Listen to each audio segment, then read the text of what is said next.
Si tu rentres en te disant je veux apporter de la valeur, je veux changer ce que je trouve, le confort ne sera pas tant un élément qui va te pousser à être positif ou négatif. J'avais entendu tellement de choses négatives sur l'environnement professionnel en Côte d'Ivoire que je me disais, ça servait à rien de rentrer. Tout changement nécessite une bonne dose de courage. Et je pense que la plupart du temps, on manque de courage dans ce qu'on fait. Dans mon fichier Excel, quand j'avais fait mon planning et mon analyse, j'avais pas intégré les éléments coûts, par exemple.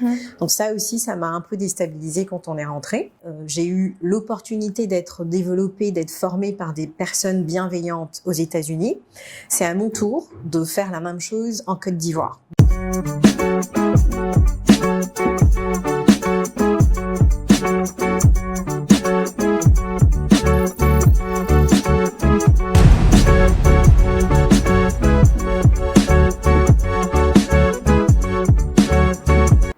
Aqaba, ou plutôt Aquabac. La Côte d'Ivoire à la hype et venir s'y installer fait de plus en plus rêver.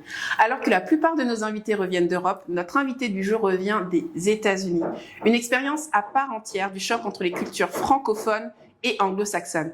Écart de salaire brutal, culture professionnelle opposée, adaptation sociale, tout peut transformer un rêve en véritable parcours du combattant. Yari, elle a sauté le pas en 2018, après plus de 10 ans passés en Amérique du Nord. DRH d'une entreprise internationale, elle a vécu toutes les étapes du retour. La perte de salaire, les doutes, les joies des papatos, mais aussi la construction d'une carrière solide et d'un ancrage personnel à Abidjan. Dans cet épisode, elle nous ouvre les coulisses de son retour avec ses hauts, ses bas, et ses leçons les plus marquantes. Elle revient avec franchise sur les spécificités d'un retour depuis les US, les compromis de l'intégration professionnelle, les astuces pour être paré mentalement et trouver son équilibre entre carrière, famille et vie sociale. On garde les bonnes habitudes à vous tous qui nous suivez. Pensez à vous abonner, à activer les notifications, mais surtout à faire vivre la communauté Aquabac par vos questions, par vos suggestions. Et c'est comme ça qu'on va nous progresser dans la communauté et surtout faire en sorte que la Aquabac puisse vivre et prospérer. Bonjour Yari. Bonjour Ismaël. Ou plutôt Aquabac. Merci. Comment vas-tu? Ça va très bien, merci. Vous-même? Super, nickel. Ça va très bien, merci. Okay. Alors, on commence généralement par le commencement. D'accord. Est-ce que tu as la possibilité de te présenter à nos auditeurs en une seule phrase? En une seule phrase, d'accord. Donc, je suis Yarai Traoré, épouse China. Je me fais passer... non, je reprends. Pas de souci. Ok, tu peux. Très bien. Tranquille. Alors, je suis Yarai Traoré, épouse China, mère de 3 enfants. Je suis passionnée par tout ce qui est capital humain, le développement de l'humain, je dirais avec grand H. Je suis dans le domaine des ressources humaines depuis un bon bout de temps maintenant et je suis très heureuse d'être parmi vous aujourd'hui. Et on est ravis de t'avoir avec nous. Exactement. Donc, Yarai? C'est ça. Ou Yari. On a le droit au petit nom? Vous avez droit au petit nom. On a le droit à Yari. Vous avez droit à Yari. Ok. Super. Je vais t'inviter au petit nom. Toi, tu as pris tes ailes directement. C'est ça. Merci, très clair. Super. Avec plaisir. Alors, Yari, on a un rituel dans ce podcast, ce sont les questions mystères. Donc, tu as dû voir à côté de toi quelques cartes avec un point d'interrogation. C'est ça. Donc, tu peux en choisir 3 au hasard. D'accord. Et donc, ces questions, tu devras y répondre. Okay. Et on est gentil, si jamais il y en a une qui te pose un peu problème, tu as droit à un joker. D'accord. Mais tu nous diras pourquoi. D'accord, ok. Merci. Je tente ma chance. Ah, on voit les anciens qui battent les cartes. toi, tu as beaucoup joué au Rami, tout ça, voilà. Au Kems, voilà, Vite Américain, le Kems, voilà. Là, j'ai vu direct, là. Alors, la première question. Quel aspect du choix de logement recommandes-tu de considérer attentivement pour éviter les surprises désagréables? Ok. Alors, sur le logement, qu'est-ce que je peux dire? Ça va dépendre naturellement de ta famille. Donc, est-ce que tu es célibataire? Vous êtes en couple? Est-ce que vous avez des enfants?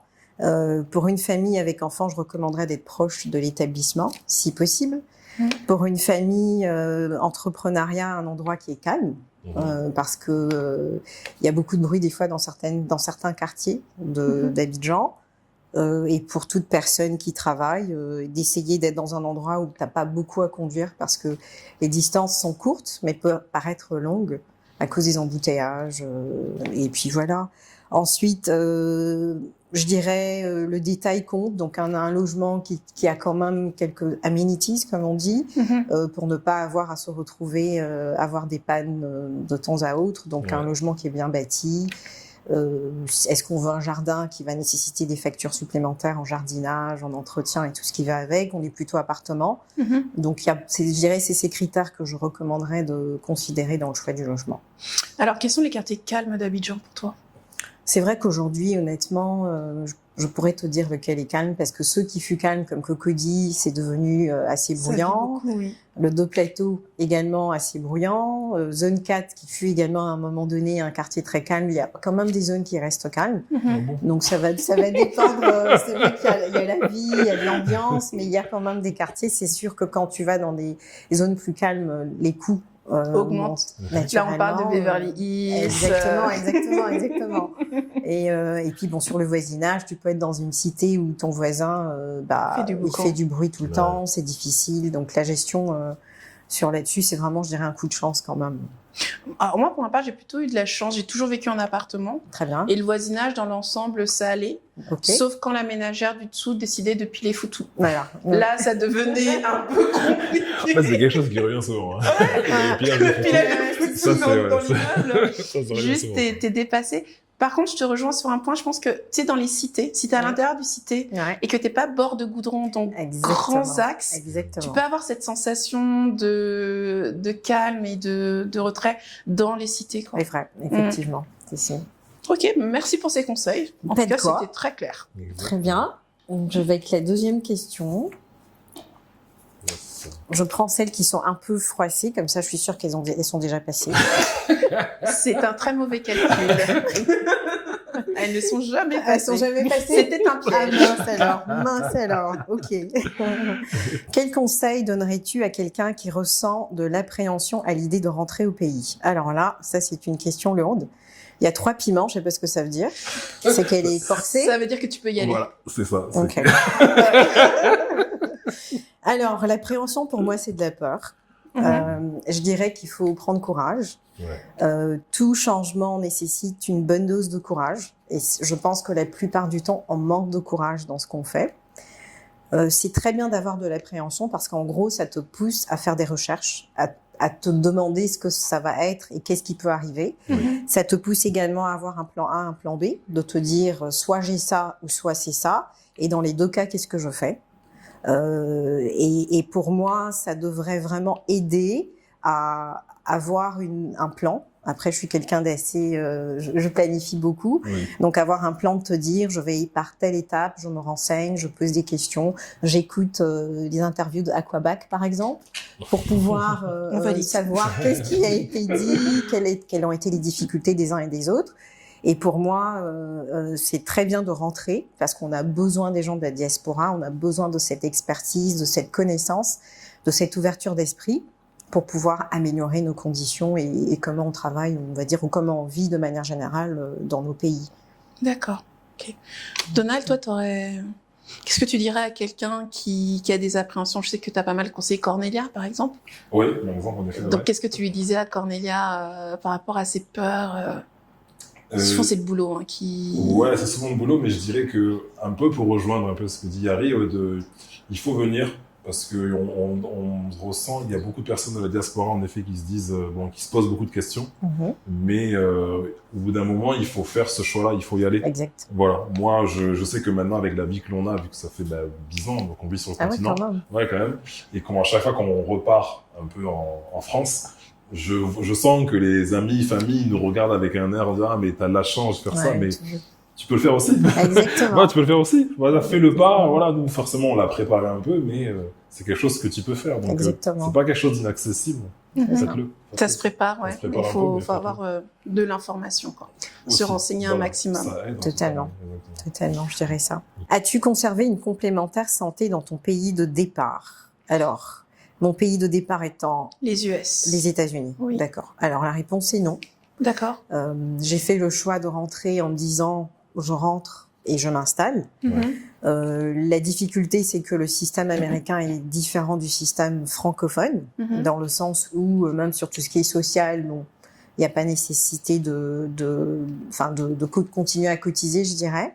Par contre, la seule chose que j'ai gardée, c'est tout ce qui est, comment vous dites, les bourses, enfin les éléments de bourse de valeur. Donc les investissements qu'on avait faits sont maintenus. D'accord. Et sur la complémentaire santé, non. Je me suis dit que j'allais T'en as pris une évoluer ici. ici, exactement. Et l'avantage est dans des entreprises privées. L'assurance est déjà couverte, qui la plupart du temps est assez intéressante. Donc Quand tu dis des entreprises privées, tu parles un peu des entreprises plutôt internationales, parce que tu as des entreprises ivoiriennes privées qui n'offrent pas. Certaines l'offrent. Oui, c'est les ça.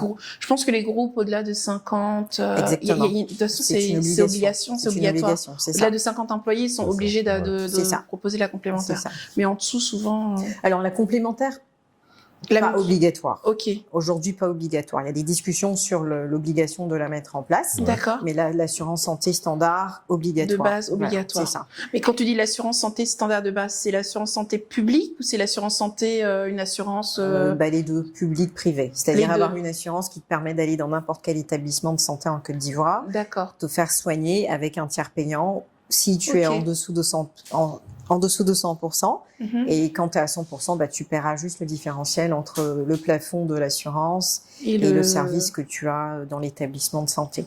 Ok, d'accord. Alors c'est bien, c'est une bonne introduction cette question. Très bien. T'as fait les trois, hein, je J'ai crois. fait les trois, Ah, je pense que déjà. je suis pas mal. J'ai eu 3 piments, 2 piments et 1 piment. Nickel. Donc Et j'ai bien choisi. Tu nous parlais des US. Oui. Donc tu as quitté les US en faisant vraiment une croix sur le passé. Mais tu étais quand même dans une phase hyper ascendante de ton parcours. Qu'est-ce qui peut décider quelqu'un à laisser ça derrière soi pour revenir presque en mode pionnier, recommencer tout à zéro et potentiellement même avec des concessions sur le niveau de rémunération, sur les responsabilités. Enfin, qu'est-ce qui t'a pris? Alors, on va dire que c'est l'amour. Ah, Parce que je suis mariée à un Ivoirien qui, lui, dès qu'il était parti, son objectif c'était de rentrer en Côte d'Ivoire. d'accord. Et donc tous les deux, on avançait professionnellement, on était très bien installés, tout se passait très bien. Et il a eu une opportunité donc de rentrer à Abidjan. D'accord. Et il est venu travailler. Donc pendant sa période d'essai, on n'était pas sûr, on attendait d'être confirmé. Pendant qu'il était là, moi j'étais aux États-Unis en train de prier qu'il revienne, me disant que Ça marchera pas. l'opportunité n'aurait C'est pas beau, marché, l'amour. ça n'aurait pas marché, et donc il serait revenu. Il est au Et, courant oui, parce qu'il va au le courant. découvrir en vidéo quand même. Peut-être pas dans ce détail, mais il est au On lui courant. enverra pas les liens. Non. Si, mais et en gros, pour la faire courte, il m'a donné un ultimatum parce qu'en fait, il a D'accord. été confirmé. Mais au fond de moi, je n'y croyais pas. Je me disais oui, naturellement. C'est vrai qu'on est de la Côte d'Ivoire. J'étais partie depuis trop longtemps pour me dire qu'est-ce que c'est, comment ça se passe. J'avais D'accord. entendu tellement de choses négatives sur l'environnement professionnel en Côte d'Ivoire que Ok. je me disais ça servait à rien de rentrer. Mais en même temps, j'étais persuadée que j'allais rentrer dans un environnement qui est familier. J'avais ma famille, j'avais encore mes frères, mes parents vivaient aux États-Unis à cette époque. Mais j'avais des frères et sœurs, j'avais de la famille en Côte d'Ivoire. Donc je Ouais. me suis dit, s'ils vivent bien en Côte d'Ivoire, il n'y a pas de raison que ça ne soit pas le cas pour nous. Mhm. Mais donc j'ai traîné. Il m'a donné un ultimatum de 6 mois.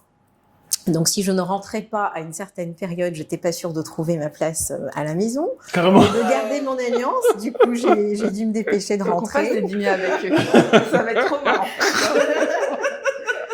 J'ai dû me dépêcher de rentrer et c'est comme ça, en rentrant, honnêtement, je me suis dit, je pars dans le néant, je vais souffrir, ça va être difficile, je risque de ne pas Donc trouver beaucoup d'emploi. d'appréhension du coup. J'ai eu énormément d'appréhension, Ok. énormément d'appréhension. Et je dirais réellement parce que j'entendais beaucoup de choses négatives. Est-ce que c'était vrai? Je savais pas. Donc j'ai pris le temps vraiment de rentrer me disant si j'ai pas d'emploi, voilà ce que je fais, et si j'ai un emploi, voilà comment je fonctionne. Donc, pour dire vrai, quand je suis rentrée, c'était pas du tout ce que j'avais imaginé Ce que en t'avais plan A imaginé. et en plan B. C'était un plan C qui s'est créé, qui a nécessité beaucoup d'adaptation. D'accord, ok. En fait, là, on parle des années 2010, on est d'accord? Exactement. On est autour de Fin 2010. c'est ça. Et pour refaire un peu la boucle avec ce que tu disais tout à l'heure, finalement, les appréhensions, elles servent à rien. Et ça va Parce rien. que quand tu vas venir, tu vas trouver des galères, tu vas trouver des C'est sûr, problèmes, c'est et qui sûr. sont peut-être totalement différents de ce que tu as aurais pu pensé. Exact. imaginer, parce que c'est tes propres peur qui s'exprime, mais c'est pas le terrain, quoi. C'est ça, exactement. Ok, d'accord. Et je dirais pour moi, ça a été la divergence culture d'entreprise qui m'a le plus choquée. Parce que aux États-Unis, on est très porté, on n'a pas trop ce niveau hiérarchique du chef, patron, boss, chief et consort. On est beaucoup plus dans, par exemple, on se tutoie.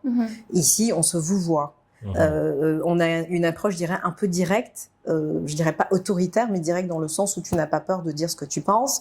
Tu partages tes idées avec ton collègue, avec ton patron que tu tutoies. Donc, on a un respect de ton intelligence et de ton expression, de comment tu communiques. Et dans le système, quand je suis rentrée, c'était beaucoup plus, on a l'impression que tu es trop autoritaire, tu es un peu trop audacieux, tu te prends pour qui. Enfin, il faut être un peu plus policé. Donc ça a été pour moi un choc en rentrant. Et j'ai eu la chance de revenir avec l'entreprise dans laquelle j'étais aux États-Unis. Donc, j'ai pu rester un moment avec eux. Donc, je suis restée quand même les 3 premières années dans un environnement qui était plus ou moins similaire à ce que j'avais connu. Mais j'avais compris que la réalité de ce que je vivais aux États-Unis et ce qui existait en Côte d'Ivoire, c'était 2 choses totalement différentes. On est vraiment sur 2 modes de management qui sont très différents. Ouais. Et je pense même en France, en réalité. En France aussi, il y a un côté très casual.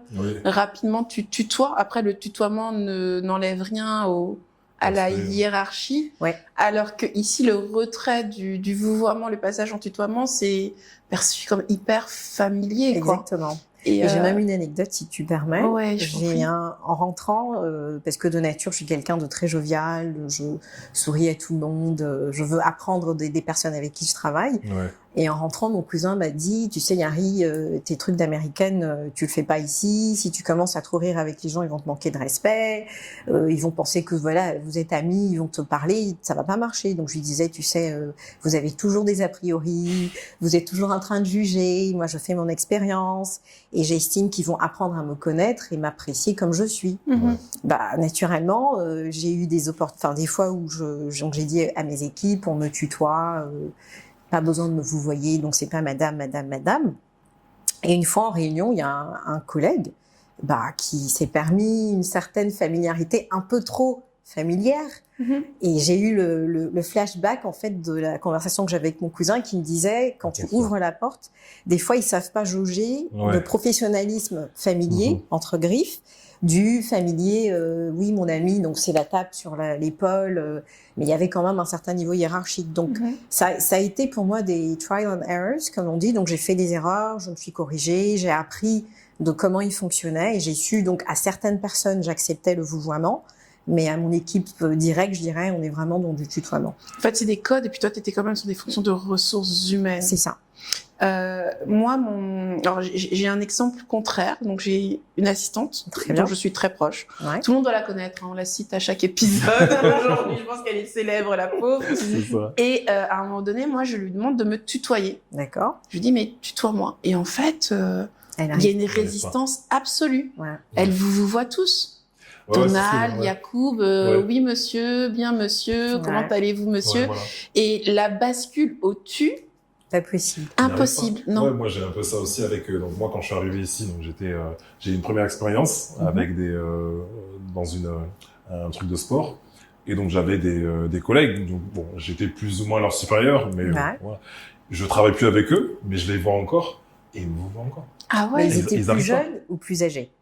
Il y a peut-être différence. Ils sont plus jeunes, ils sont un peu plus jeunes. D'accord. Mais aujourd'hui, je suis pas supérieur, donc tu peux ils n'arrivent pas. Ils continuent. Ah non, c'est toujours monsieur. Il y a aussi le gros côté culturel, l'éducation. Et je pense que c'est très ivoirien. C'est très ivoirien parce qu'au Gabon, par exemple, après j'étais à l'Institut français, mais je pense que c'est pareil dans d'autres établissements. Le tutoiement, quand tu l'as instauré, les gens le pratiquent, mais il n'y a pas de bascule entre quelque chose de trop familier ou de pas assez familier. Très bien. C'est quelque chose qu'ils arrivent à gérer, à manager au quotidien. Mais je pense que c'est lié aussi à l'état d'esprit. Oui, le droit d'aînesse aussi. C'est ça. Et les Gabonais, en fait, aiment bien avoir une posture d'égal. D'accord. Ok. De parler d'égal à égal avec l'étranger, Très bien. notamment l'étranger Non gabonais ou et ouais, non gabonais ou de benguiste ou couleur. quoi. Ok. Donc on aime bien quand même dire, bon, enfin finalement t'es pas plus importante que moi, donc tu On me se tutoies, tutoie. je te tutoie. Ouais. Voilà. Et Ok. ici, je crois que ouais, il y a vraiment cette C'est et au ça. Bénin, ce sera la même chose. Ils vont rester vraiment dans le vouvoiement pendant Ouais. très longtemps. Donc ça fait partie des codes en fait qu'il faut Ouais, c'est avoir ça. et Exactement. accepter. Exactement. Mhm. Donc, quand tu arrives en 2010, c'est ça à peu près, hein? C'est ça, Ouais. en octobre 2010. Tu Ouais. arrives dans un contexte, voilà, Ouais. au niveau du pays qui est Tendu. pas simple. C'est ça. Est-ce que, voilà, ça t'a pas donné envie de fuir? Comment t'as fait pour justement pour pas repartir? Mais non, c'est très très bonne question. Alors, pas envie de fuir parce que j'ai un époux qui est très réaliste, il dit. Ouais. Quoique des fois, il y a une limite entre réaliste et pessimiste. Je dis ça souvent, mais bon. Hein. Et pour lui, le choix de rentrer, on est rentré, donc on y est, avec ses plus et ses moins. Ouais. Il y a forcément, bon, lui, ses parents vivaient ici, enfin vivent encore ici. Ouais. Pour lui, si sa famille est là, pourquoi partirons-nous et abandonner la famille? Il y a forcément des gens qui vivent ici, on n'est pas mieux que les autres. Donc, si vous voulez, l'intérêt de me ramener à la réalité m'a permis de me faire une raison et de me dire, bah, à la fin des fins, on est là. Mhm. Je dis souvent, on meurt partout. Ça veut dire que si mon heure c'est en Côte d'Ivoire, ça sera en Côte d'Ivoire, que Ouais. ce soit au Japon, enfin l'endroit où je pars, ce sera l'endroit où je pars. Donc j'ai gardé ce positivisme en moi, me D'accord. disant que, enfin malgré vents et marées, je serai là. Et puis naturellement, on essayait d'être prudent dans ce qu'on faisait. On et fait tout plus ça. attention, Voilà, ouais. c'est ça, c'est ça. On est dans une période électorale. C'est Pas ça. besoin de savoir si on est avant ou après. De toute façon, l'épisode sera diffusé quand il sera diffusé. Exactement. Mais moi, j'ai des amis. Ouais. Littéralement, j'ai eu un message hier d'une Ouais. amie qui me dit « Oui, j'espère que tu vas bien. Nanana. Bon, je t'appelle pour te recommander telle personne. » Très bien. Puis Ouais. elle fait « Bon, du coup, là, j'espère que tu es rentrée en France. » Parce que bon, il y a quand même les élections. Donc, il faut être prudente. Donc, Ouais. dis-moi quand est-ce que tu arrives. Parce que pour elle, je Tu pars. pars. Ouais. Cette personne est en France? Elle est en France, ouais. Ouais. Et je lui réponds, bah non, en fait, moi, je suis à Abidjan. Bon, tout est calme ici. C'est vrai que ça peut péter du jour au lendemain. Mais en même temps, j'ai envie de dire, des gens vivent dans ça. Il faut effectivement être plus prudent. Il faudra peut-être s'organiser un peu plus. Mais on le vit, on le gère, Oui, en oui, fait. bien Ouais, pour moi, c'est pas un sujet. Bon, si ça chauffe vraiment, s'ils sortent l'artillerie lourde, je vous invite tous au Bénin. Toi, je pars pas toute seule. Vous pouvez tous venir avec moi au Bénin. Mais je n'irai pas en France. Ouais. Ça, mais non, c'est- je n'irai pas à Non, Paris, en certainement. fait. Ouais. Et puis, il faudrait que dans nos pays en général, il faut qu'on arrête de se dire que parce qu'il y a les élections présidentielles, voilà, la vie s'arrête. C'est Oui. ça. Il faut qu'on arrive à Ouais, évoluer c'est là-dessus. ça, C'est un ouais. peu dommage qu'on ait à chaque fois ce discours. Ah, mais attention, on arrive en octobre. On le On sent aussi, part, là, qu'il y a un peu une sorte ouais. de, on Un attend un peu un ralentissement. ralentissement. Si, Il faut ouais, pas, une faut sorte pas de temps qu'on de faut qu'on tour. arrive à dépasser ça. Bon, Exactement. en fait, c'est aussi parce que ça crée des zones d'instabilité qui peuvent être fortes. Je pense qu'il y a des gens qui ont vraiment laissé leur chemise Ouais. à ces jeux-là. Mais je te rejoins, et d'ailleurs, vu de l'extérieur, une fois encore, ils sont persuadés que ça va être un cataclysme. Mhm. Et certains même ont des raisonnements, désolé pour un peu de prédation. Donc, ils sont en mode, ça va être un cataclysme, il va y avoir plein de bonnes affaires à se faire. Oui, oui. Donc, qui je veut acheter suis son les terrain, aider, qui veut acheter c'est son ça. appartement, C'est il se fait, ça. je vais attendre les élections. Je fais Joe, là, il y a personne qui tremble ici, en fait. Ouais. Il y a personne Non, qui c'est ça. panique. Les prix continuent d'augmenter. Bah, tu vois. Donc, soit tu te positionnes maintenant, Sinon, soit tu vas venir rater le après, mais wagon. potentiellement après, C'est ça ça. va encore augmenter parce qu'on sait que, comme tout va bien se passer, n'est-ce pas? Donc, ça, c'est la pensée Une pensée positive. j'aime bien. Exactement. En fait, on va repartir pour une période de stabilité d'au moins 5 ans. C'est ça. Et donc, on va continuer à caracoler Bien sûr, ça avance. Oui, c'est en ça. tête. Donc, bon. Ouais, il faudrait pas tout cadrer par rapport à Exactement. cette question du Non. retour, ouais. Non. Mhm. Et puis, je veux dire, enfin, comme tu dis, les opportunités, elles sont là. Le projet sur lequel tu rentres est déterminant naturellement dans le retour et au moment du retour. Oui. Mhm. Si tu as plusieurs personnes qui désertent, bah, ça fait des opportunités pour Pour pas mal de d'autres. monde. Oui. Donc ça dépend vraiment, il faut relativiser et puis te dire encore une fois, bon, et c'est la volonté. Est-ce qu'on a la volonté aujourd'hui de vivre ce qu'on avait vécu en 2010, 2011? Je suis pas sûre. Donc Oui. il y a quand même un historique et l'ivoirien de nature n'est pas, enfin on apprend de nos erreurs, Mhm. je pense. Mhm. Donc l'environnement, c'est sûr que bon, maintenant même politique dans le monde entier. C'est plus tant l'Afrique. Hein.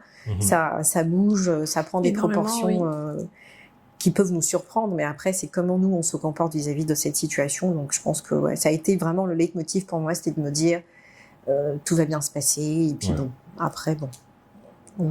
Accepter la contrainte du moment, peut-être d'avoir moins de liberté de mouvement. C'est ça. Qu'il y a certains produits qui coûtent plus cher, ce genre de choses. C'est ça. Voilà. Ouais. Ok. Et en plus de ça, donc tes revenus, et j'imagine, c'est que tu as baissé fortement en salaire. En rémunération. Ouais. Et alors du coup, comment tu as fait pour adapter un peu ton... on va dire, qu'est-ce que tu as mis en place justement pour garder une certaine qualité de vie, mais avec un salaire qui réduit. Alors, faut dire que quand on est rentré, on n'avait pas encore d'enfants, donc on avait des dépenses assez basiques, on va dire. Donc sur les coûts en rémunération, j'ai pris un drastic cut. J'ai perdu beaucoup. Mais encore une fois, je me suis dit, c'est le prix à payer pour faire mes preuves et puis pour rajouter de ma connaissance et de mon expertise en Côte d'Ivoire. Et la passion que j'ai pour l'homme et le développement de l'humain avec grand H me disait, j'ai eu l'opportunité d'être développée, d'être formée par des personnes bienveillantes aux États-Unis. C'est à mon tour de faire la même chose en Côte d'Ivoire. Donc, je veux partager de ma connaissance. Ça va me prendre beaucoup de temps, ça va me prendre de l'énergie, mais j'ai besoin de pouvoir partager. Donc, en rentrant avec ce mindset, je me suis dit, il faut que j'arrive. Enfin, naturellement, on n'avait aucun investissement en Côte d'Ivoire parce qu'on rentrait, on va dire cadre dynamique quand on rentrait en Côte d'Ivoire. J'avais aucune idée de ce que ça coûtait la vie, le pot de yaourt. Enfin, une autre anecdote, et je m'excuse, peut-être j'en fais beaucoup. Ah non, du tout. C'est très bien. C'est très bien, non, on aime bien. J'adore les cherries, les cerises. Ok. Et aux États-Unis, ça coûte pas grand-chose. Donc j'en mange tout le temps, au petit-déj, en goûter, enfin bref. Et je rentre en Côte d'Ivoire. Donc les premières semaines, on va au supermarché avec mon époux.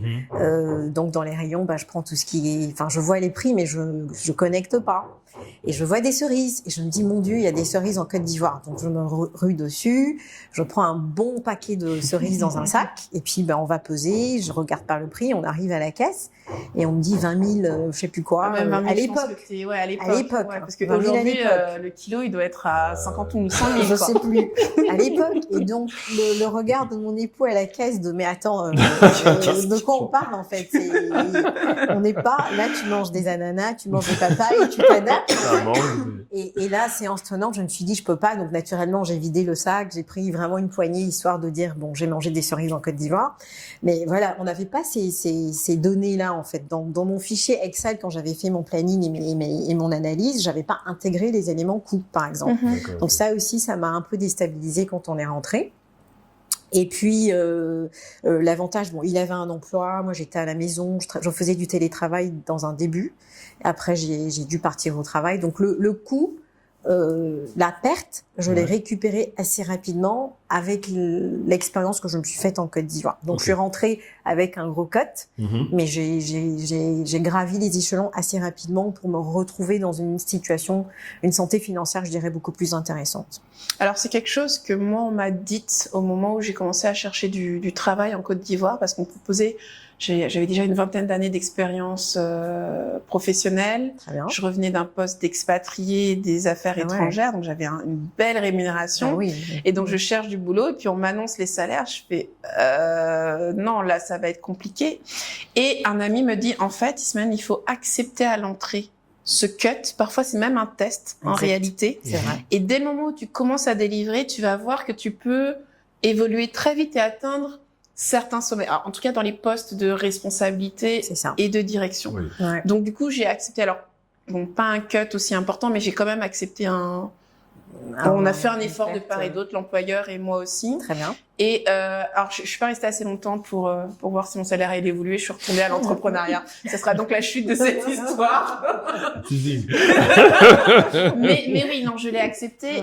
Et le point, c'est que parfois il faut l'accepter. C'est ça. Dans l'espoir de pouvoir évoluer. C'est ça. Par contre, il faut aussi avoir en face de toi des employeurs qui sont intègres et honnêtes et qui vont jouer le jeu. Parce que certains vont faire des promesses et ne pas nécessairement les tenir. Et j'ai aussi des échos de personnes comme ça qui, au bout de 1 an, 2 ans, 3 ans ont tenu, puis à un moment donné sont partis parce qu'ils se sont rendus compte que l'ajustement ne se faisait pas. Ouais, c'est vrai.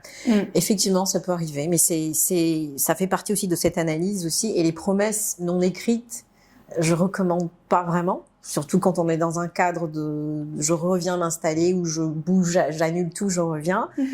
C'est très important d'avoir tout ce qu'on te promet doit être écrit.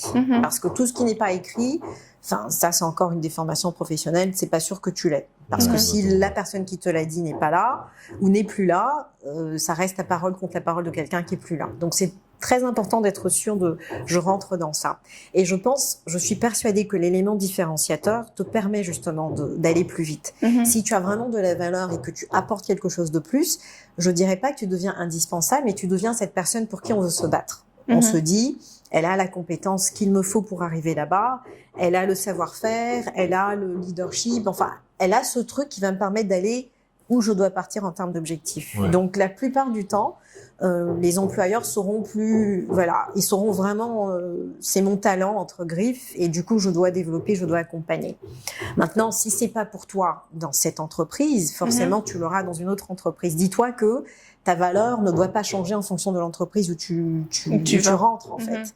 Et forcément, quelqu'un va reconnaître ta valeur et te donner ce que tu mérites comme il faut. Mais ça veut dire qu'il faut avoir l'attitude, les soft skills, les hard skills. C'est vraiment une combinaison de plusieurs choses qui te permettent aussi de gravir les échelons. Parce que tu peux rentrer avec ce bon mindset. Oui. Il y a des gens qui rentrent. Malheureusement, au bout d'un certain temps, ils rentrent dans tout ce qui est négatif, que ce soit perte de valeur ou de laxisme. Ou des fonctionnements, exactement. Aussi, oui. Et du coup, cette lumière que tu avais, ou cette lueur, elle va, ça va s'éteindre, et du coup, tu n'as plus cette même valeur. Donc, tu vas être empris de plein de frustration, de te dire, je pensais que, mais en fait, toi, t'as changé dans l'élément. Ça demande beaucoup d'endurance, et puis de croire que vraiment, ça peut arriver. Donc, ce positive mindset, comme tu disais, et aussi de te dire, j'ai le courage de dire, ça va pas être facile. Et moi, pour une femme, quand j'ai commencé à avoir des enfants, c'était totalement différent. Enfin, ça demande beaucoup d'énergie, beaucoup de positivisme, et puis de courage. T'as beaucoup de repas souvent qui disent qu'ils veulent venir ou revenir sur le continent pour trouver ou retrouver du confort. Oui, énormément. Voilà. Énormément. Mais alors, est-ce que toi, tu dirais qu'il y a quand même pas mal de sacrifices à faire justement pour trouver ce confort, et si t'en as fait, toi, quels étaient ces... Ah oui, naturellement, je pense que pour le confort, ça rentre encore dans le projet du retour. Si tu rentres en te disant je veux apporter de la valeur, je veux changer ce que je trouve, le confort ne sera pas tant un élément qui va te pousser à être positif ou négatif, parce que le confort deviendra un plus, c'est pas un must-have dans ta liste. Quand tu te dis que j'ai besoin d'avoir un confort, il y en a qui se disent je suis dans un petit appart, je rentre en Côte d'Ivoire, ou je repars au pays, j'aurai ma piscine, le jardin, c'est des choses qui arrivent, mais ça a un coût que tu n'as pas forcément dans ton fichier Excel. Donc, est-ce que tu as vraiment analysé les éléments financiers derrière ? Parce que le confort a un coût, que ce soit aux États-Unis, en Europe, en Afrique, il y a un coût. C'est vrai que les coûts qu'on vit en Côte d'Ivoire aujourd'hui, des fois, mon époux et moi, on se dit, c'est ce qu'on payait quand on était aux États-Unis, dans certaines zones et tout.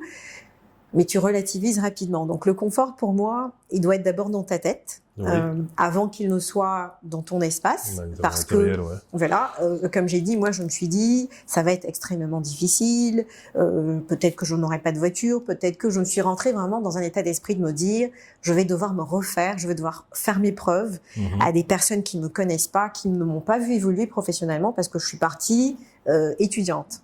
Donc, du coup, pour moi, l'élément de confort revient comme qu'est-ce qui est obligatoire pour moi et qu'est-ce qui est must-have, donc facultatif ou qui est bien à avoir.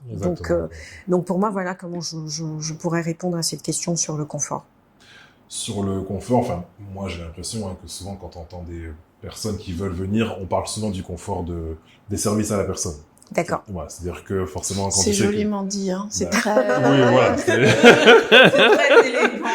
Et puis voilà, faut dire ce qui est, voilà, le fait d'avoir quelqu'un qui va regarder tes enfants, C'est quelqu'un ça, qui va te faire à oui. manger, C'est vrai. quelqu'un qui peut te faire tes courses, voilà. Ouais. Donc c'est souvent ça qu'on entend comme confort. Est-ce que toi, c'est quelque chose que tu avais évalué, mal évalué, aujourd'hui, est-ce que c'est quelque chose, tu dis, bon, tu le considères dans quoi? Dans un obligatoire ou dans un must-have, toi, ça? Dans un obligatoire parce que je suis mère. Voilà. Dans un obligatoire parce que... Obligatoire en Côte d'Ivoire, parce que si tu étais aux US. Si j'étais aux US, ça aurait été extrêmement compliqué. La majorité de mes amis aux États-Unis, Sans quand tu as dépression un enfant, nerveuse. tu as l'élément dépression, tu as l'élément un des conjoints doit arrêter de travailler pour s'occuper de Des l'enfant, enfants, entre ouais. la Voilà. gestion de aller le déposer, aller le chercher à l'école, la nourriture, enfin c'est toute une organisation qui est totalement différente. Mais c'est un confort, je dirais, qui est nécessaire quand tu as des enfants, Voilà. obligatoire quand tu as des enfants. Mais encore une fois, ça vient avec son lot de problèmes, de stress. Oui. Lesquels, par exemple? Ah bah, on a combien d'heures déjà? On a tout notre temps. Personne n'a Parce que fait là, aujourd'hui. Non, la liste, elle est longue. Le deuxième boulot à la maison, bah, c'est ça que tu veux en dire? Voilà, on est d'accord, c'est ça? C'est tout enfin, le stress déjà d'être une mère, de laisser ton enfant avec un inconnu, enfin, tu entends des choses. Enfin, moi, j'ai des gens extrêmement proches qui ont vécu des choses, mais c'est terrible. c'est-à-dire qu'on te le raconte, tu dis, c'est du n'importe quoi. C'est pas Mais vrai, oui. C'est pas vrai, mais c'est très compliqué. Il y a la confiance que tu mets aux gens, il y a les vols, il y a le mensonge, il y a les rites africains qu'on te met dans ta nourriture. Enfin, c'est un coup, ce Quand confort. on essaye de penser à ça, c'est quelque chose qu'on décrit sur l'ensemble des pays. Honnêtement, j'ai entendu D'accord. ça, comme je disais, au Gabon, au Sénégal, Oui, c'est en vrai. Côte d'Ivoire, au Bénin. Si t'écoutes toutes les différentes communautés, t'entends la même histoire. Mhm. Et en fait, quand tu prends le temps d'essayer de l'analyser, Ouais. je pense que les écarts sont tellement grands, Ouais. énormes, entre la classe qui emploie ou qui utilise ces C'est plein personnels de... Oui. de service et ces personnels eux-mêmes, que ça crée quelque part soit une forme d'injustice, un sentiment d'injustice, soit une forme de bon, après tout, ça change rien à sa vie, C'est ça. tu vois. Et donc, je pense que ça fait que ces situations-là se répètent plus Ouais. facilement dans une société qui serait un peu plus égalitaire, Ouais. comme celle dans lesquelles on vient. Je dirais que ce sentiment de vouloir rétablir un certain, parce que là on parle de vol, on parle de je sais pas moi, de non-respect des horaires, C'est on ça, parle de éventuellement trahison, de tout maltraitance ça. des enfants, de C'est trahison, ça. de toutes ces choses-là qui peuvent rendre une relation compliquée. À mon avis, le fond du truc est quand même là à un moment donné. C'est-à-dire que tu regardes devant toi et je me dis une personne qui serait nounou d'une star de, Ouais. je sais, Ouais. peut-être qu'elle se permettra à un moment donné d'aller dans la chambre et dire, ah ben, son parfum à 2000 €, je Ouais. peux bien m'en mettre une petite touche. Si je lui prends une paire de chaussures, quelle Ouais, là, différence ça lui verra elle y rien, verra. Ouais. C'est quand tu vas commencer à taper au portefeuille, Oui. là, ça va sentir. Et Ouais. je pense vraiment qu'il y a cet élément-là et C'est vrai. je crois qu'avec le temps, nos sociétés vont... En fait, Se l'écart va refermer. se réduire. En tout Ouais. cas, j'espère. Donc, dans ton rôle de RH, Oui. tu as eu à recruter Oui. et installer pas mal de ripates, Oui. notamment dans ton secteur d'activité. Oui. Donc, aujourd'hui, au regard de cette longue expérience que tu as, Oui. quels sont finalement les atouts ou les défauts ou quel est le bilan en fait? Quelle analyse tu peux faire un peu des installations réussies et de celles qui ne sont pas réussies? En fait, c'est ça. Pour qui D'accord. ça a réussi, pour qui ça n'a pas réussi et pourquoi? Alors, je dirais celle pour qui ça n'a pas marché, c'est majoritairement dû à l'intégration du conjoint. Ah, Et je pense que c'est un élément qu'on n'intègre pas beaucoup dans cette expérience de RIPAT. Surtout si la personne enfin le conjoint ou le partenaire n'est Ouais. pas du pays de son conjoint.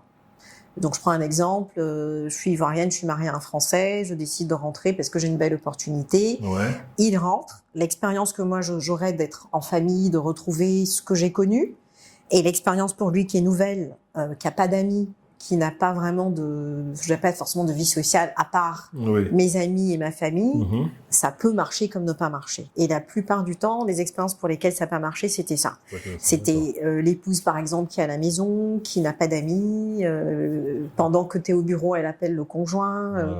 Je m'ennuie, qu'est-ce que je fais? Je suis en comité de direction, je te rappelle. Donc, ça commence. J'ai envie d'aller manger au resto. Tu es disponible pour aller manger au resto? Ah non, je peux pas, je mange avec des collègues. Voilà. Et ainsi de suite. Le soir, tu rentres, t'es fatigué, t'as pas de temps. Donc, ça tue votre vie que vous avez connue familiale. Et ça déstabilise énormément.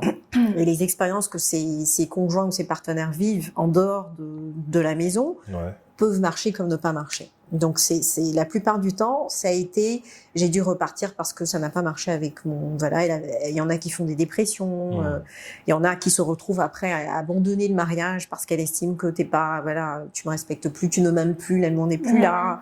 On a des collègues qui sont très familiers, donc si on me voit rigoler avec Donald, en fait, c'est la copine de Donald. Et il y a une grosse sensibilité sur ça ici parce qu'on est sur un marché qui est très, comment dirais-je, dynamique, qui va très vite. Je parle du marché des rencontres et autres. Donc, c'est un euphémisme. Bien de préciser. C'est un euphémisme. Et effectivement, rapidement, je pense que les femmes sont très attentives à ça. Et je pense que les hommes aussi. D'ailleurs, on me disait, c'est dans les deux cours. Donc oui, trop de familiarité. Alors que toi, t'es à la maison en train de t'occuper des enfants ou quoi, et puis tu vois l'autre qui vit sa vie, qui est tout épanoui, tout beau, et qui ça doit être, ça peut être troublant en tout cas. C'est ça. Donc j'en ai eu pas mal sur ce volet. Il y en a aussi qui étaient, je dirais, un peu trop, peut-être que le mot imbu est trop fort, mais qui pensaient être trop bons. Et se dire, en fait, je suis le meilleur. Si on m'a fait venir ou que je suis venue de là-bas, c'est parce que c'est moi qui ai la maîtrise, c'est moi qui ai la connaissance. Donc, ils sont heurtés à, je dirais pas forcément la résistance, mais la réalité sur le terrain de personnes qui sont très, très intelligentes, qui ne sont jamais sorties de Côte d'Ivoire, mais qui ont de très bons diplômes, qui ont un très, très bon niveau, qui ont une connaissance locale que tu n'as pas, qui ont une connaissance de l'entreprise que tu n'as pas. Et donc, si tu viens trop gonfler, les gens, ils vont te montrer qu'en fait, on n'en a pas besoin ici. Donc, il y a eu ce genre de personnes aussi qui ont été confrontées à ça. Il y en a qui ont trouvé que l'évolution, comme tu parlais, de la rémunération n'était pas aussi rapide qu'ils auraient aimé. Les coûts, donc c'est trop cher. Dans mon fichier Excel, j'avais pas intégré qu'il me fallait une voiture qui allait me coûter tant, que j'ai pas de métro, donc il faut forcément que j'ai un véhicule avec un chauffeur si j'ai des enfants et tout ça. Donc, on se retrouve avec des dépenses qui sont trop importantes par rapport à ce qu'on gagne. Et à un moment donné, ça ne colle plus. Donc je dirais, c'est un peu les 3 grandes raisons pour lesquelles la plupart du temps les gens partent. Alors c'est très intéressant parce que toi, la première, souvent quand on pose la question, on parle beaucoup d'argent. On dit que la vie coûte cher à Abidjan. Et ton premier point est très éclairant en fait, le fait que l'intégration du conjoint soit quasiment aussi important que sa propre intégration. Alors, moi j'allais dire, est-ce que c'est pas parce que tu es RH que tu ressens rapidement justement je dirais que l'environnement du coup de la personne est très important forcément à tes yeux, mais que toi du coup c'est une lecture. C'est une lecture en effet qui est rapide pour toi. Est-ce que c'est pas ça peut-être? Peut-être, mais j'ai eu des échanges avec d'autres collègues RH qui ne voyaient pas cet aspect-là. Pour eux, c'est l'intégration du salarié. Et peut-être que toi, tu as plus de ripat aussi dans ton... Pas tant que ça, finalement. Vos recrutements Non. sous-région, région internationale, partout, quoi. Pas tant que ça, mais majoritairement africaines. Donc, différentes nationalités africaines dans l'ensemble de nos bureaux. D'accord. C'est la majorité que j'ai. Mais dans les entreprises où j'étais au préalable, j'avais plus d'expats, j'avais des opportunités, de personnes qu'on faisait venir. Pour qui ça n'a pas toujours été évident. Et c'est vrai qu'on a tendance à se focaliser sur le salarié, parce qu'en fait, l'employeur, c'est le salarié. Et après, tout ce que tu fais dans ta vie privée, réellement, ça ne concerne pas l'employeur. Mais ça a été un élément qui déstabilise, parce que j'ai rencontré des collègues qui n'étaient pas stables dans la tête parce qu'ils avaient à gérer tout ça à la maison. Et en fait... Tu vas le sentir dans son enthousiasme, dans son travail. Il est stressé. De laisser ton conjoint ou ton partenaire à la maison qui est en train de déprimer, c'est pas du tout plaisant. Donc c'est un élément qui joue pour beaucoup. Et très souvent, quand on est marié avec quelqu'un qui n'est pas de son origine, on est content de rentrer chez soi, mais on oublie que la personne qui rentre risque d'avoir des difficultés. Pour peu qu'elle ne s'entende pas avec sa belle famille, ça peut être source de stress.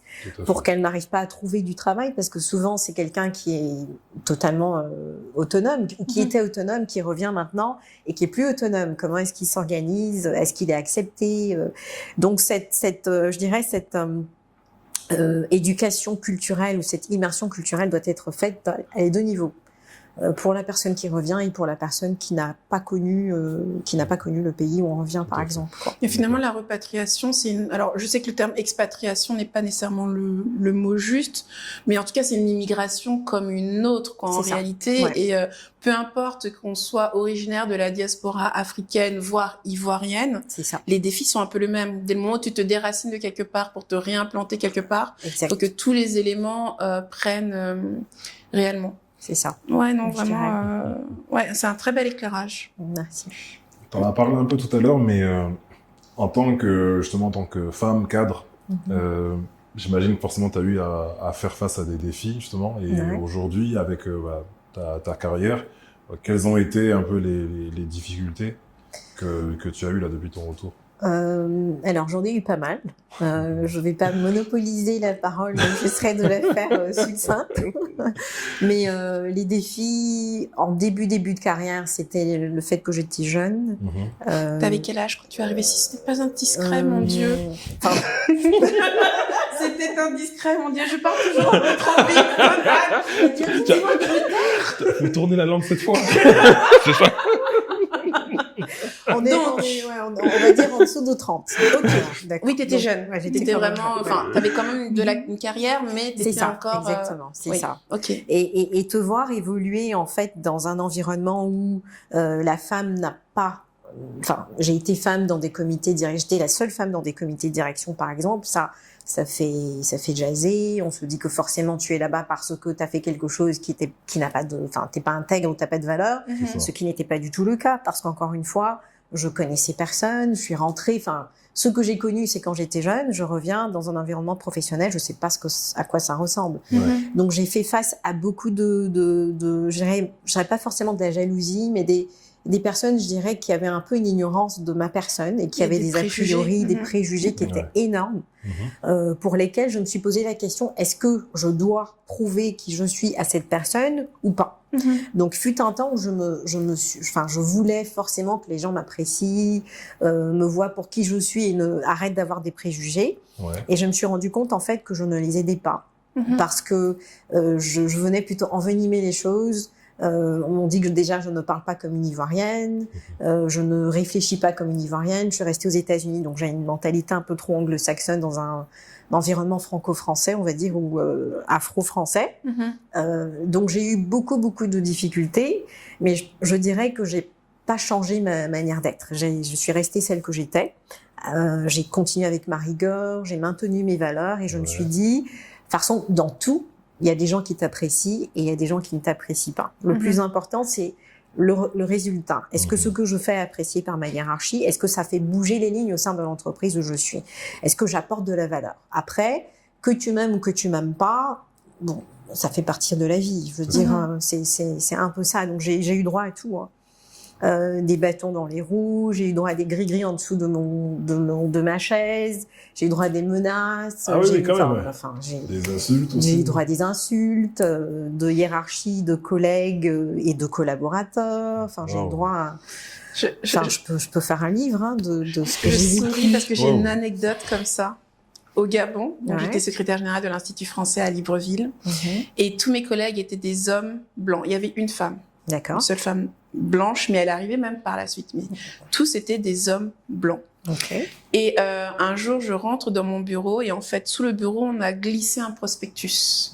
Et c'est un prospectus genre d'une école, d'une église du réveil ou quoi, où on me dit contre l'adultère, contre l'esprit d'adultère, contre l'esprit de je sais pas trop quoi, bouteille de whisky, cocktail, vraiment un truc. Je regarde le truc, je fais mais c'est quoi ça? Donc je vais voir mes collègues, je fais t'as vu ce que j'ai trouvé dans mon bureau? T'as eu le même?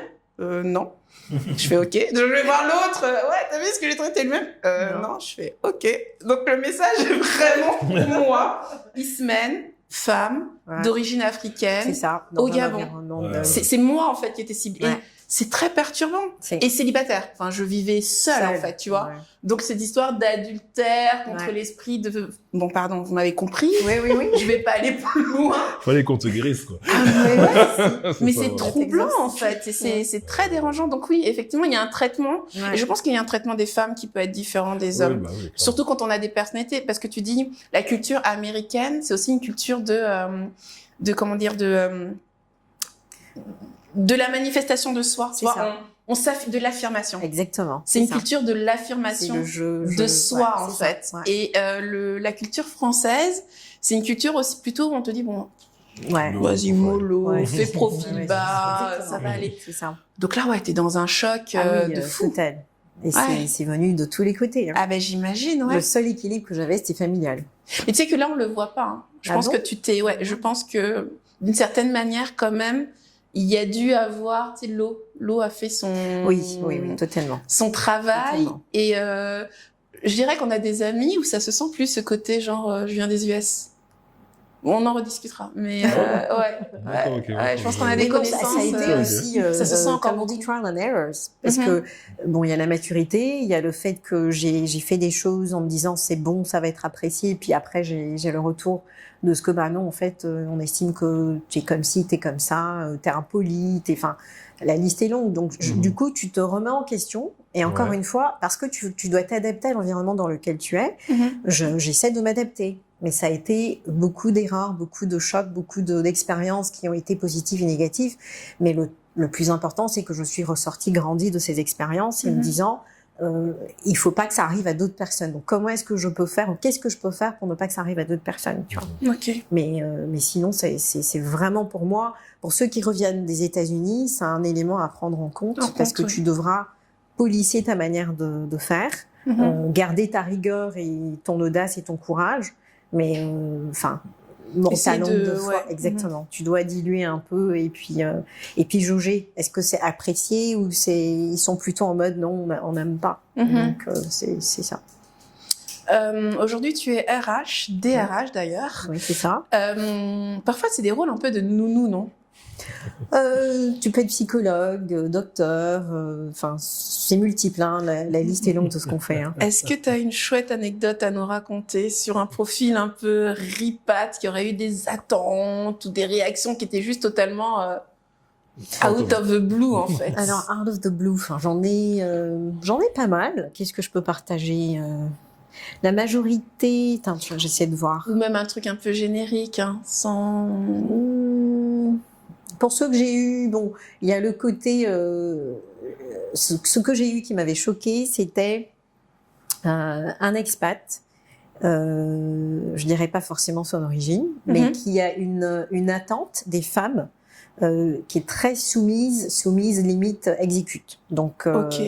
quand je demande de faire ça, tu fais. Point à la ligne, quel que soit ton grade, quel que soit ton niveau et tout ça. D'accord. Donc, a eu des chocs avec certains de ses collègues, collaborateurs et ainsi de suite.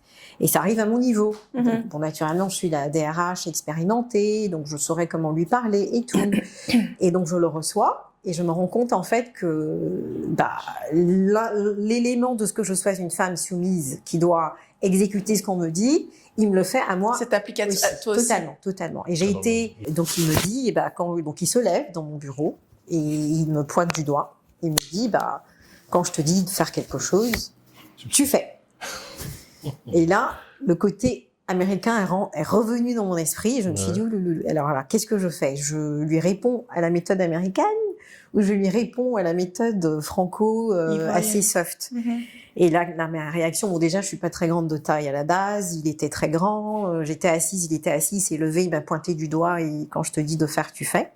Donc, je me suis relevée de ma chaise et je lui ai dit, je ne te permets pas que ce soit la première et la dernière fois. Il faut savoir à qui tu parles. Tu es dans un environnement, nous, c'est les valeurs, c'est le respect. Enfin, j'ai ramené tout ce qui était important au niveau de l'entreprise parce que je me suis dit, je ne fais rien, je suis en train de dire que ce qu'il fait, c'est correct. Et sans savoir qu'il y a pas mal de collaborateurs et de collègues qui ont vécu et qui doivent se dire, dans cette entreprise, c'est comme ça qu'on marche. Alors que non, c'était une personne qui avait une mauvaise attitude, qui était, qui portait un peu trop sa casquette, parce que là, pour l'occurrence, c'est un expat, qui revient et qui estime que tu dois faire comme il veut. Mhm. Voilà. Donc j'ai dû me réaffirmer, j'ai dû être très autoritaire malgré que bon c'était quelqu'un d'un certain âge. Et puis par la suite, il est venu s'excuser. Ok. Et je lui ai expliqué l'impact que ça avait sur les autres. J'ai expliqué comment nous on fonctionne ici et comment qu'est-ce qu'il devait faire. Et puis bon, ça a été pour moi en termes de quelqu'un qui avait des attentes très importantes dans un environnement qui est pas du tout adapté à ça. Ça a été, pour moi, c'est une anecdote. Je pense que je peux partager en espérant avoir répondu à ta question. Oui, c'est très, oui, en tout cas, c'est parlant sur la posture que l'on peut prendre Ouais. parfois, et les exigences qu'on a. Après, lui, il était il avait un management très particulier. C'est des choses auxquelles on peut être confronté ici ou ailleurs, hein, d'ailleurs. Ouais, En c'est ça, réalité, c'est exact. pas, Oui, c'est pas seulement en Côte d'Ivoire. Ok. Là, on a un peu fait le tour des questions pro. D'accord. Donc, on va attaquer les questions plus pratico-pratiques de D'accord. l'expérience perso. Très bien. Alors avant de venir ici en Côte d'Ivoire, Mhm. est-ce que tu as fait des formalités administratives, surtout en venant des US? Et est-ce qu'il y en a quand même pas mal à faire, ou est-ce que tu pourrais je ne peux pas les lister, mais en tout cas il y en a certaines sur lesquelles il faut faire attention. Impôts, banque, sécurité sociale, papier administratif. Est-ce qu'il y a des trucs qui te paraissent quand même spécifiques et pointus auxquels il faut penser à faire en partant? Oui, alors, je dirais que moi, dans mon cas, j'ai eu des difficultés avec le certificat de mariage parce qu'on s'est mariés en dehors de la Côte d'Ivoire, D'accord. étant tous les deux ivoiriens. Ok. De retour en Côte d'Ivoire, dans la liste des documents à fournir quand tu débutes ton emploi, on demande des documents, mais qui pour nous n'étaient pas enregistrés dans les registres de Côte d'Ivoire. Ouais. Donc la retranscription de certains documents administratifs a été extrêmement compliquée. Même à l'ambassade des US? Oui, parce Ok. qu'en fait, quand on avait transcrit, quand ça a été rédigé aux États-Unis, je crois qu'il y avait eu une passation de charge entre l'ancien ambassadeur et le nouvel ambassadeur. Donc il y a des choses qui n'ont pas, de ce qu'on nous aurait dit, n'avaient pas été transcrites correctement dans les livres. D'accord. Et donc pour nous, aux affaires étrangères ici, c'était transcrit, mais non. Donc il fallait prendre contact avec les gens là-bas qui étaient plus ceux avec qui on avait parlé quand on y était, Ouais. pour justifier, envoyer une preuve de ce que effectivement le document qu'on avait était original, malgré que c'était authentifié et tout ce qui va avec. Donc ça a été assez compliqué. Et quand tu rentres, la plupart du temps, t'as pas de connaissances, parce que la vérité chez nous, tu dois connaître quelqu'un qui connaît quelqu'un, ou tu dois connaître quelqu'un dans un service pour que tu aies déjà la vérité de pourquoi ça traîne. Oui, Mhm. ouais, voilà. Qu'est-ce qu'il faut pour que tu aies ton document? Et des fois, les délais pour nous sont courts en entreprise. Et à l'administration, tu attends. Mhm. On te dit pas pourquoi t'as pas ton document. D'accord. Donc c'est beaucoup d'allers-retours. Qui je vois, non, on va voir le service A. Tu vas au service A, non, mais en fait, il faut aller à la tour B. Tu vas à la tour B, mais en fait, c'est au sous-sol. Mais enfin. Et ça frustre énormément, surtout quand tu viens d'un environnement où tout est digitalisé, où tout est vraiment accessible en un claquement de doigts. Mhm. C'est ça. Donc ça a été lourd. Donc c'est important, la plupart du temps, si tu viens par rapport à une entreprise, de demander au service des ressources humaines de t'aider ou de t'accompagner dans les documents que tu devras fournir, qu'est-ce qu'il faut. Et la plupart du temps, on a des contacts en interne. Maintenant, à niveau privé, c'est plus compliqué. Si tu as un permis de conduire qui ne fonctionne pas ici, c'est des choses qu'il faut effectivement il faut avoir tous les contours avant de pouvoir entrer, sinon c'est compliqué. Après, tout ce qui est assurance, c'est local, et tu te dis que le service n'est pas forcément à hauteur de ce que tu as connu. Mhm. Donc, prépare-toi mentalement à souffrir, prépare-toi mentalement à ne pas être écouté comme il faut. Il y a des chocs à la banque, par exemple. Nous, on est habitués à chacun son tour. Quand tu es au niveau de la caisse, tu es tout seul. Ouais. Mhm. Et moi, le choc que j'ai eu quand je suis arrivée, j'attends mon tour dans la ligne et puis les gens passent devant moi. Quand je suis à la caisse, pendant que je remplis mon petit bordereau, il y a 4 personnes autour et je me dis, mais en fait, privé, quoi. J'ai besoin de mon espace, comme on dit, ma elbow space. Moi, j'étais sauvage ça, là-bas, je le suis ici aussi. Je fais, excusez-moi, je peux respirer? En fait, mais non, pour cette petite de code, est-ce que le code est bon? Est-ce que tu appliques ce bouton ou ce bouton? Tu vois, tu es en mode. Oui, en fait, tu analyses voilà, par en contre. fait, Et puis, c'est ça. tu le dis pas à tout le monde, mais tu Ouais. vas te retenir en disant, excusez-moi, est-ce que je peux C'est ça, avoir un peu exactement. d'espace? C'est ça. Mais- Donc, Ouais, tu le fais, quoi. voilà. Mhm. Et c'est bien. Je connaissais une structure qui faisait une immersion culturelle aux répats et aux expats. Mhm. Je trouvais que c'était excellent. Elle faisait quoi exactement, cette entreprise? C'est un peu des cours, on va dire, d'immersion culturelle. Donc, on t'apprend les codes et on te dit, pour toi qui était ivoirien, qui est parti, qui revient, voilà comment ça fonctionne. Pour toi qui n'est pas ivoirien, qui vient en Côte d'Ivoire, voilà comment ça fonctionne. Si tu veux tel document, voilà ce que tu fais. Pourquoi ne pas parler? Pourquoi les gens t'appellent monsieur ou ici, par exemple, ils t'appellent, il y en a qui appellent DG, boss. On t'appelle par ton intitulé de poste. Ouais. Moi, on m'appelle des fois DRH. Ouais. Non, je m'appelle pas DRH. Il y a des choses donc que tu comprennes, que tu sois pas trop choqué. Et je trouvais que c'était très très bien et elle offrait ce service en fait aux entreprises. Tu parles au passé? Parce qu'elle ne le fait plus. Pourquoi? Va savoir. Est-ce que c'est dû à la clientèle? Honnêtement, j'ai pas les détails, mais je trouvais que c'était une idée vraiment l'idée est intéressante, mais c'est ça. elle est souvent très orientée et la clientèle qui est prête Exact. à payer pour ça, En fait, elle est peut-être pas si importante que ça. Pourquoi? Parce qu'il y a plein d'autres problèmes à adresser. On l'a dit tout à l'heure, le loyer, la voiture, les écoles. Donc à un moment donné, le budget complémentaire qui te permet une intégration, tu dis bon vas-y, je vais apprendre sur le tas, quitte à faire des erreurs. C'est ça. Parce que ça souvent c'est pas évident. L'entreprise ne sera pas forcément en train de se dire j'investis sur ça. Parce qu'à la fin de la journée, je t'ai fait venir, ça me coûte cher. Tu te gères. En fait, voilà. Est-ce que le salarié serait prêt à investir dedans? Encore une fois, ils ne doivent pas être nombreux à le faire. Mais je pense que c'est extrêmement important et c'est nécessaire. Oui. Tu évoquais tout à l'heure que vous avez quand même gardé des assets aux US. Ouais. Est-ce que c'est indiscret? Décidément, je fais que poser des questions indiscrètes, moi. Est-ce que c'est indiscret de te demander pourquoi? Pourquoi avoir gardé ces assets-là? En fait, on est aussi un peu sur cette logique d'éducation financière. D'accord. Il y a beaucoup de personnes à qui on dit de venir investir ici. Ouais. Et je vais donner moi mon exemple. En l'occurrence, quand je suis arrivée, donc j'avais un appartement en France que j'ai acheté il y a une quinzaine d'années, qui était en location. Les lois en France ont un peu évolué dans un sens, dans l'autre. Ça commençait à me casser la tête. Les impôts, c'était pas possible. Les loyers étaient plafonnés. D'accord. Et j'avais vraiment envie de pouvoir investir ici. Et donc de retrouver de la liquidité. Parce que emprunter quand tu arrives au départ, ça on le dit peut-être pas assez, mais quand t'as pas un historique de prêt ou des garanties immobilières, tu peux pas emprunter. C'est ça. Donc moi j'ai décidé de vendre. J'ai vendu l'année dernière, ce qui m'a permis d'avoir un petit capital qui me permet aujourd'hui de saisir des opportunités. Parce que j'étais frustrée de pas pouvoir le faire. Donc vous, du coup, c'est quoi votre stratégie aujourd'hui entre Asset ici et là-bas? Alors, deux choses. La première chose, c'est qu'en venant, je venais en me disant ça peut marcher comme ne pas marcher. Donc j'avais pas vraiment l'intérêt de dire je prends mon argent et je pars. J'avais aucune connaissance vraiment du terrain. En termes d'investissement et d'opportunités. Il faut dire que peut-être de 3 à 5 ans avant qu'on en rentre, j'avais déjà commencé à me renseigner auprès des banques locales pour savoir s'il y avait la possibilité d'ouvrir un compte à distance et qu'ils aient par exemple une branche quelque part aux États-Unis où on pouvait faire des dépôts, histoire d'avoir un historique justement. Ça c'est intéressant. Malheureusement, il n'y en avait pas. Ah, c'est pas intéressant. Donc c'était pour moi, je me disais que c'est une opportunité ratée parce que on avait beaucoup de gens de la diaspora qui sont aux États-Unis, qui gagnent très bien leur vie, mais qui n'ont pas forcément l'opportunité d'investir. Ceux qui investissent, la plupart du temps, je fais confiance à mon cousin, à mon frère, à ma sœur, j'envoie de l'argent, ça marche, mais très souvent ça ne marche pas parce que ce que tu envoies par rapport à ce que tu viens trouver quand tu fais le déplacement, des fois c'est le jour et la nuit. Donc cet intérêt de dire je veux investir, parce que aux États-Unis très très jeune on t'apprend à investir.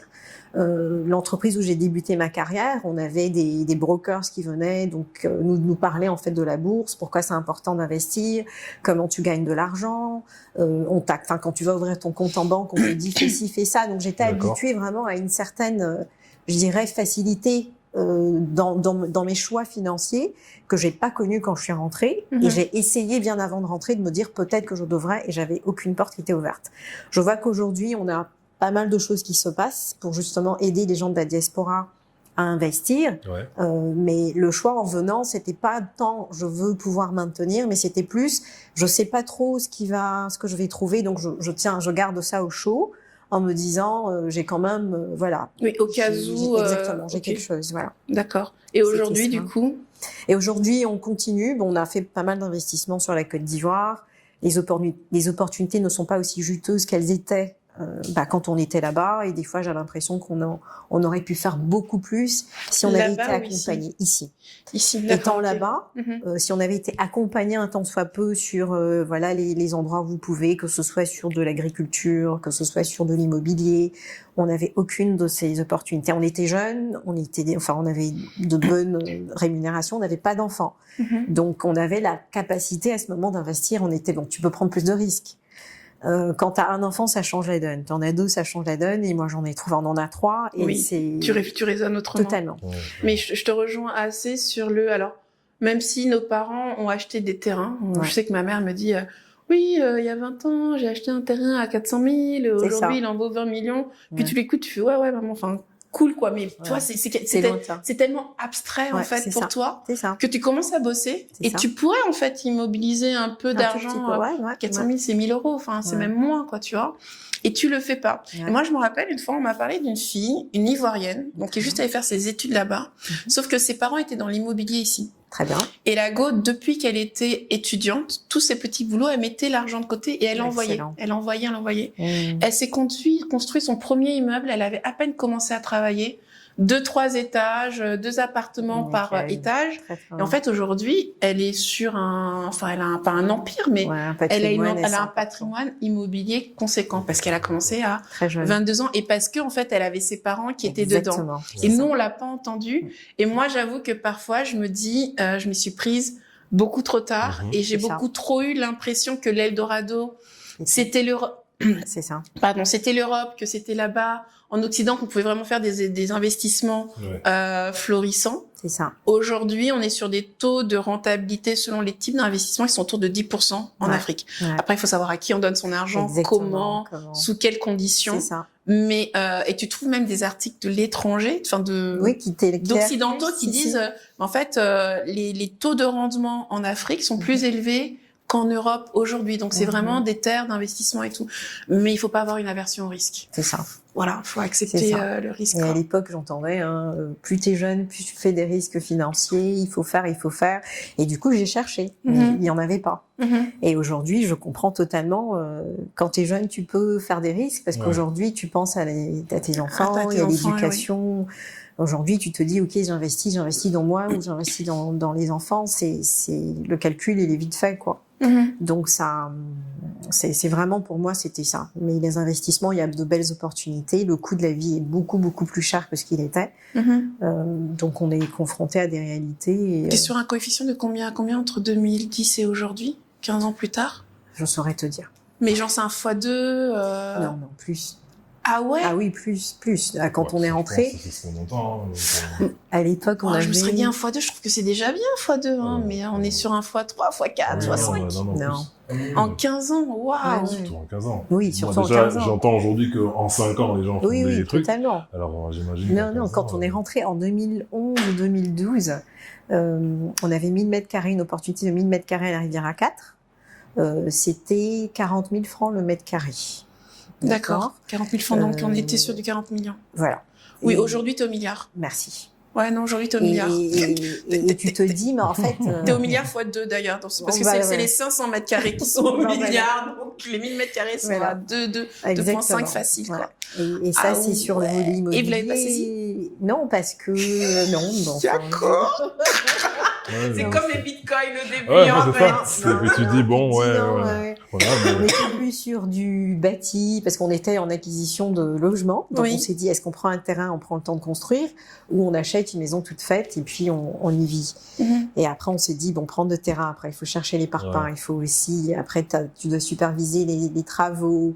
Encore une fois, tu n'avais pas cette connaissance ou cet accompagnement de te dire, il existe 4 structures qui peuvent te le faire clé en main, qui vont pas coûter trop cher. Enfin, t'en as que tu entends ou que tu vois, mais tu te dis, c'est inaccessible à mon niveau. C'est inaccessible à mon niveau. Mais je dirais que c'est majoritairement l'ignorance. Ah, en fait, ça serait accessible? Ça peut. Il y en a qui sont accessibles. Après, c'est toute une gestion, c'est une logistique. Le temps que tu vas mettre à prendre un entrepreneur, il te faut l'architecte. On va faire des dessins que tu trouves peut-être, je sais pas moi, dans un magazine. Je veux cette maison sur ce terrain.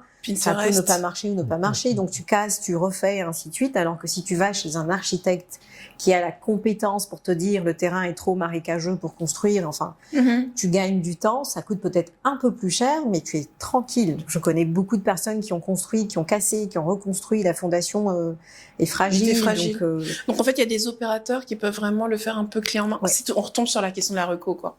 c'est ça. On tombe vraiment sur la question de la C'est reco et de l'expérience. Ok. Et Et sur l'investissement, excuse-moi, tu fais partie d'un réseau associatif C'est ça, exactement. D'accord, avec de l'éducation financière, investissement. Exactement. Et aujourd'hui, ça t'aide d'être dans ce réseau-là ou Totalement. vous avez des opportunités un peu qui vous sont... Vous avez accès à des opportunités plus facilement ou pas plus que ça? Bah, tu peux Alors, déjà, c'est quoi ce réseau? Ce réseau, oui, d'accord. Ouais. Donc, c'est le Women Investment Club. Ok, le WIC. Ah, Le le week. fameux week. Le Ok. Ah, fameux c'est le WIC. Ah, bah, ça me fait plaisir si vous D'accord, savez ok. ce que c'est que le WIC. Oui, Vous avez on entendu parler connaît de- le WIC, Moi, ouais. j'en ai Voilà, entendu très parler. bien. je Moi, j'ai connais. bien. pitché devant le WIC. Ah oui? Moi, je connais Ah. une personne qui en fait partie. Ah ouais, très bien. Voilà. Ouais, donc, j'ai connu le WIC, malheureusement, très tard. D'accord. Et personnellement, je le recommande à toutes les femmes parce que bon, c'est l'opportunité pour nous, entre femmes, de s'entraider. Exactement. Et c'est beaucoup plus un investissement qu'on donne. Donc, Ouais. c'est pas un investissement en termes d'opportunité pour nous-mêmes, Mhm. mais d'accord, ok, c'est-à-dire c'est enseigner, Pour les voilà. générations Pour futures, les générations futures, pour voilà. les femmes comme nous. C'est ça. Ok. Donc, D'accord. accompagnement de start-up, accompagnement de projets, accompagnement Ok. d'entreprises en termes de les aider à se formaliser, à se Mhm. professionnaliser et puis à être rentables dans ce qu'elles font.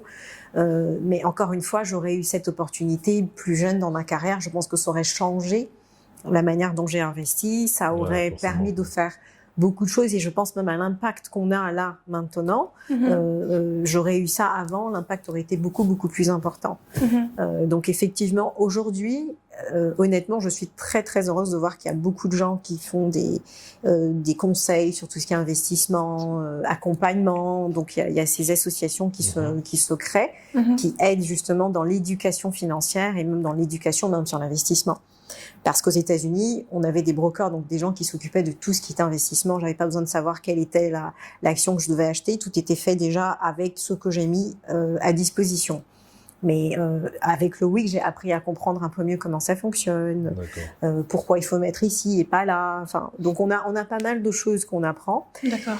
Et j'aurais bénéficié de ça beaucoup plus tôt dans ma carrière, que ça m'aurait aidé à faire bien beaucoup aimé. plus d'investissements. Et ça aide le pays, parce que la diaspora, elle demande.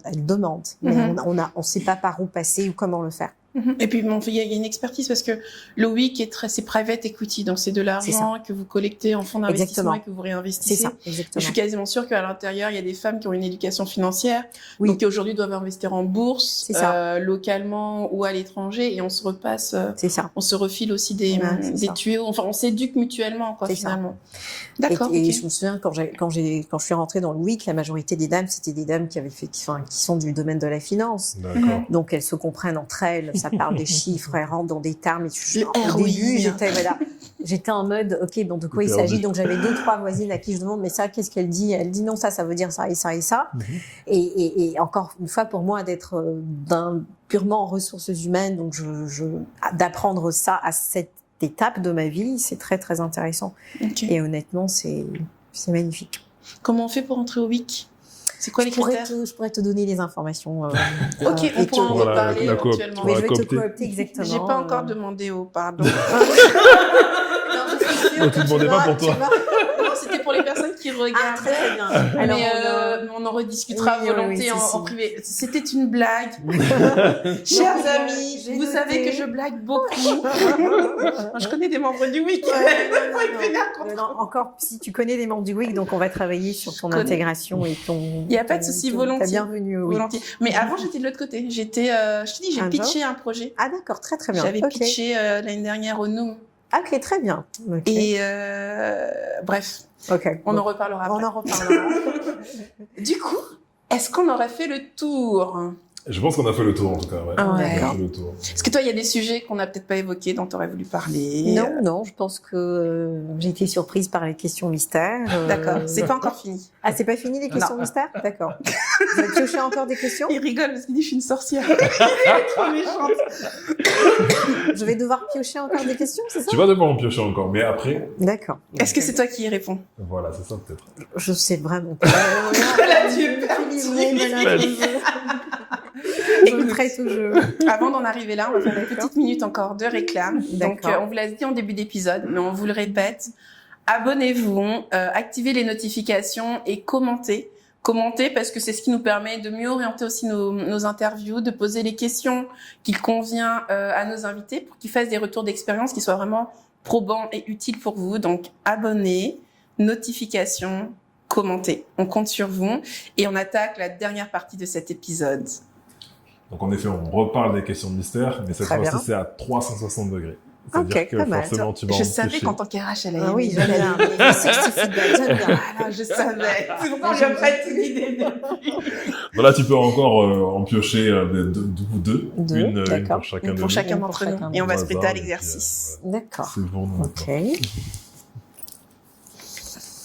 Je choisis à qui je pose la question. Exactement.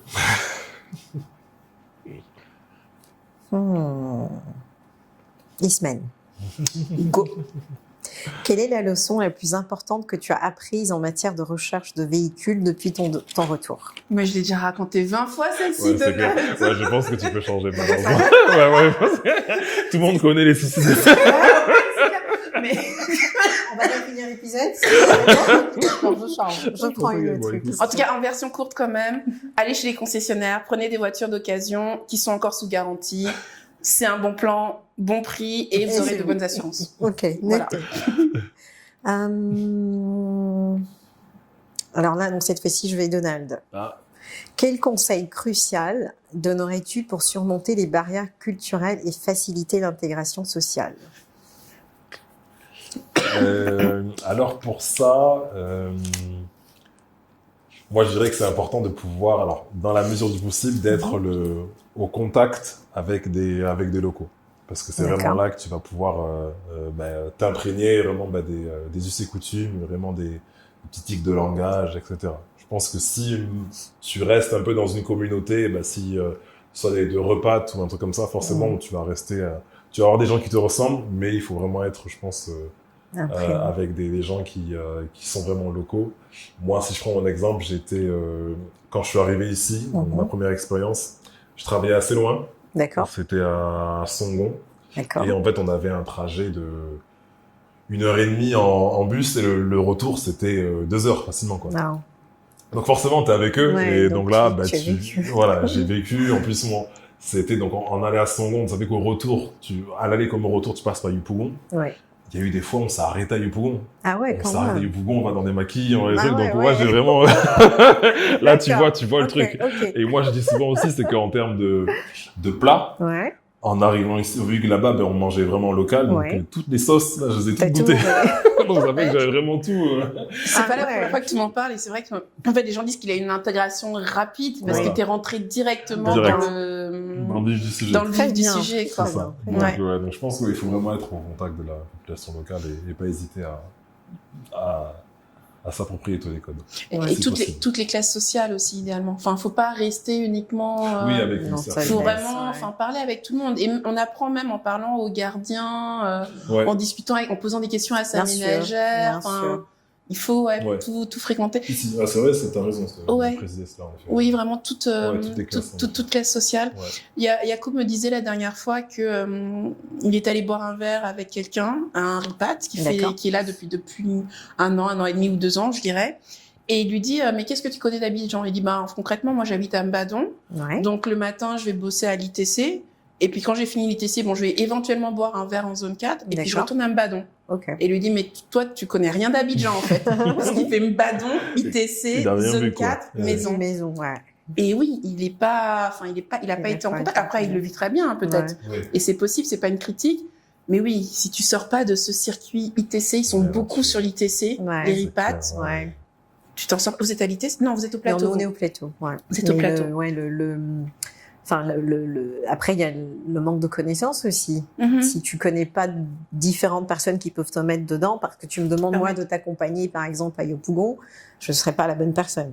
C'est vrai. Pourtant, je suis de Côte d'Ivoire, j'ai grandi en Côte d'Ivoire, mais donc c'est vrai que c'est très important, mais Ouais. l'opportunité de pouvoir le faire avec des gens de confiance et puis d'être ouvert aussi, parce que j'imagine que tu as une forte ouverture d'esprit, parce que c'est pas tout le monde qui va descendre manger au maquis, manger des sauces à la main ou avec des ustensiles. La question même est... Alors, C'est un peu peur. quand c'était à la cantine, oui, on va dire que c'est à la main. Bon, quand c'est dans un maquis, bon, Ah ouais. là, tu fais attention, on va dire. Mais c'est marrant parce que je pense que nous, Africains, vont parfois même plus... Excusez-moi, je m'étouffe un peu. Nous, Africains, avons parfois même plus d'appréhension Oui. pour aller en dehors des sentiers C'est battus ça.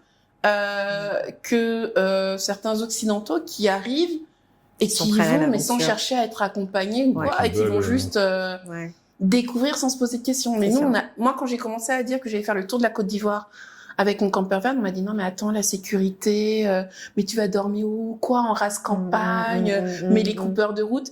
Et il y avait énormément d'appréhension Ouais. et j'ai jamais été aussi bien accueillie de toute ma vie Ouais. dans l'ensemble des villages où j'ai été, quoi. Ouais. C'est vrai. Donc, ouais, effectivement, il faut Un pays sortir un peu d'hospitalité. des sentiers battus et C'est donc ça, des c'est cercles vrai. dans lesquels c'est ce que je disais, hein, Ouais, des cercles dans lesquels on évoluerait naturellement, Ouais, quoi. c'est Faut ça. essayer. Ouais, c'est ça.